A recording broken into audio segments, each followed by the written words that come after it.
Hai teman kece, ada nggak dari kamu yang menunda-nunda belajar sampai malam sebelum ujian? Lalu karena sistem kebut semalam ini nilaimu jadi jelek.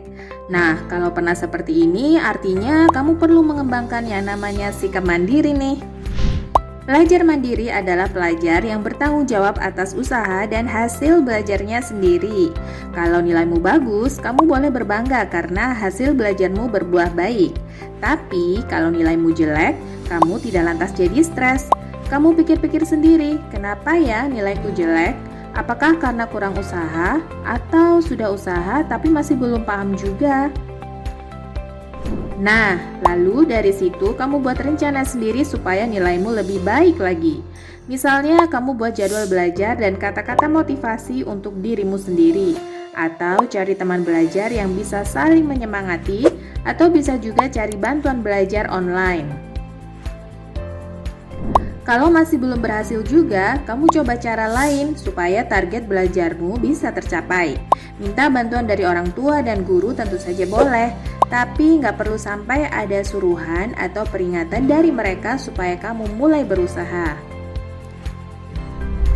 Ini yang dimaksud dengan sikap mandiri sebagai pelajar. Sikap ini penting ya. Buktinya sikap mandiri adalah salah satu dari profil pelajar Pancasila. Nah, ada dua kecakapan nih yang perlu kamu kembangkan supaya jadi pelajar mandiri. Pertama, kesadaran akan diri dan situasi yang dihadapi. Di sini maksudnya, kamu sudah memikirkan cita-cita kamu sendiri dan kamu sadari apa yang perlu kamu lakukan supaya cita-citamu itu tercapai. Misalnya, kamu ingin jadi game developer. Wah, keren ya! Tapi ini artinya kamu harus mengasah kemampuan logika dan kreativitas kamu supaya bisa membuat game programming yang asyik. Jadi kamu harus jago di TIK dan nilai matematikamu juga harus baik. Atau misalnya cita-citamu jadi guru SD. Wah, sangat terpuji ya. Nah, kalau mau jadi guru SD, kamu harus menguasai semua mata pelajaran SD. Lalu kamu juga harus pandai menjelaskan materi pelajaran.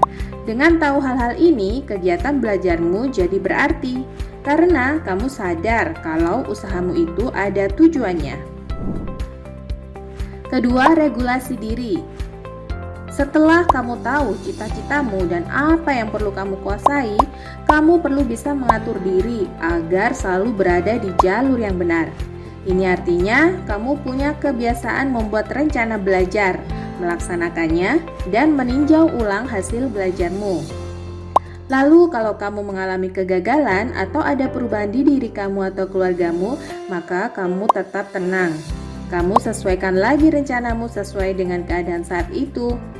Kamu selalu memandang ke depan dan punya keyakinan diri kalau usahamu pasti akan membuahkan hasil yang baik pada akhirnya. Lalu gimana ya supaya bisa memiliki sikap mandiri seperti itu? Ada 5 cara nih.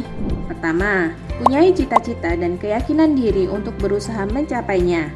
Kedua, buat jadwal dan rencana belajarmu sendiri secara rutin. Ketiga, usaha sendiri dulu sebelum minta tolong orang lain. Keempat, jangan langsung menyerah kalau ada halangan. Kelima, cari cara baru kalau cara belajar yang sekarang kurang menghasilkan. Kalau kamu terus melakukan langkah-langkah ini, pasti sikap mandirimu akan menjadi kunci sukses di sekolah, dunia kerja, dan kehidupanmu di masa depan. Sekarang, aku mau tanya nih, kamu masih disuruh-suruh orang tua buat belajar nggak nih?